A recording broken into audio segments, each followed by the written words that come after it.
dawned back so soon?" she asked, her tone teasing but not unkind. Fred managed a sheepish smile as he slid into the same booth he'd occupied last night. "Couldn't stay away," he said, half joking, "though I'll admit, I'm still working on the wallet situation." Anna raised an eyebrow, one hand resting on her hip as she approached the table. "No wallet again, huh? Starting to sound like a pattern." Fred chuckled lightly, trying to ignore the flicker of guilt creeping into his chest. "I promise I'm not running a scam. Just bad luck, I guess." Anna studied him for a moment, her gaze flicking over his slightly wrinkled shirt and the faint shadow under his eyes.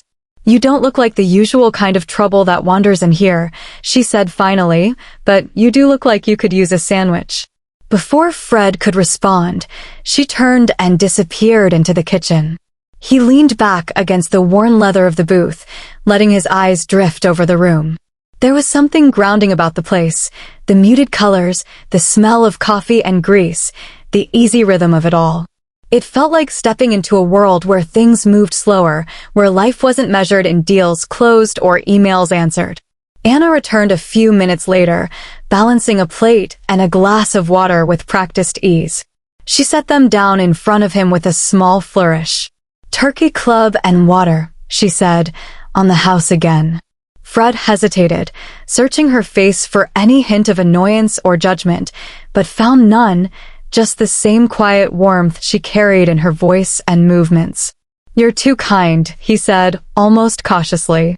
Anna shrugged, sliding the notebook from her apron pocket and flipping it open. "Kindness is cheaper than fixing a broken door," she replied, glancing over at the elderly man at the counter.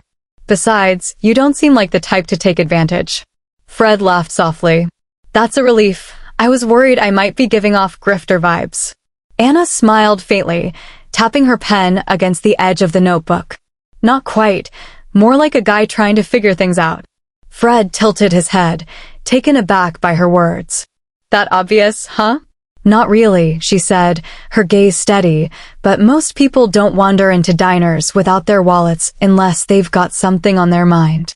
He didn't answer immediately, letting her words hang between them as he picked up the sandwich. It was easier to focus on the food than the sudden weight of the conversation.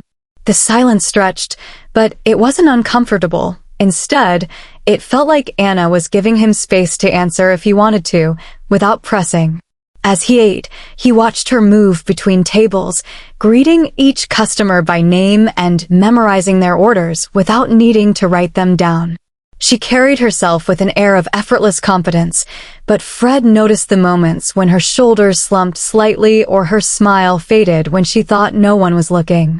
It wasn't exhaustion exactly, it was something deeper, a quiet resilience that struck him in a way he couldn't quite explain. When Anna circled back to his table, he set the sandwich down and gestured toward her with a faint smile.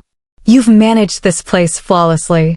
"Millie has been my second home since I was a kid," she said, glancing around the diner with a faint, wistful smile. "I guess I've had a lot of practice." Fred wanted to ask more about her life, her family, the stories behind the worn photographs on the walls, but something about her expression held him back. Instead, he nodded, his smile softening. "Well, thanks for the sandwich again. I owe you big time."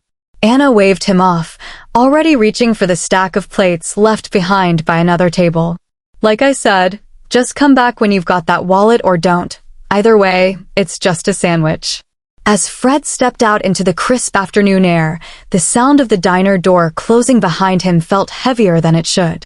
He lingered for a moment, staring down the street, but thinking only of the woman inside, the way she carried herself, the way she seemed to understand people without asking too many questions.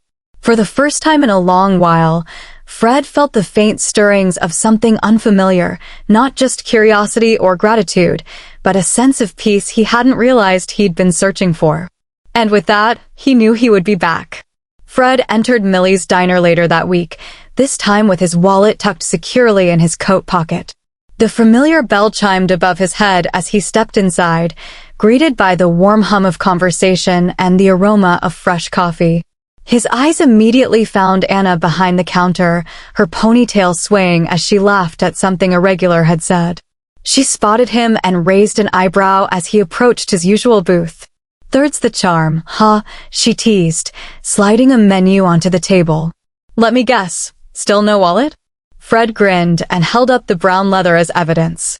"Not today. Indeed, my intention was to change the course of events." Anna crossed her arms, feigning curiosity. "Oh, and how's that?" "Let me pay this time," Fred said. "Actually, better yet, join me for a meal on me." Her smile faltered just slightly before returning with a softer edge. "You don't have to do that." "I know I don't," he replied, his voice steady but light, "but I'd like to." Anna hesitated, glancing toward the counter where another waitress had just finished serving a table.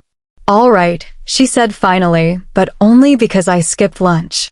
Fred's grin widened as Anna grabbed an apron chair from a nearby table and sat across from him.